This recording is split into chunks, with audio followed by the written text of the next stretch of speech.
Quarta replica dello spettacolo Le voci di dentro per il teatro instabile. La compagnia di Valdobbiadene, che negli ultimi anni ha potenziato le proprie abilità, si è esibita al piccolo Teatro Dante di Vittorio Veneto nella serata di sabato 10 settembre con la commedia di Edoardo De Filippo, che la leggenda vuole essere stata composta in una sola notte.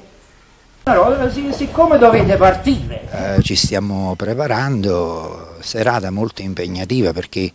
si può dire che siamo ospiti di un'accademia molto conosciuta, validissima, portata avanti da grandissimi professionisti e quindi per noi è veramente un onore stare qui, un'occasione per crescere, per maturare e per vivere sicuramente un'esperienza forte.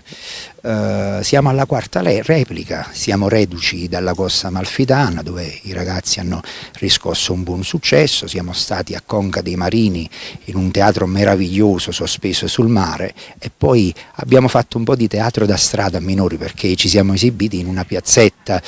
pittoresca. Purtroppo quella sera c'era un vento terribile, abbiamo dovuto combattere anche contro il vento, ma alla fine ce l'abbiamo fatta e il pubblico è stato molto contento. È una tradizione che ogni anno con la compagnia instabile vada a trovare quelli minori,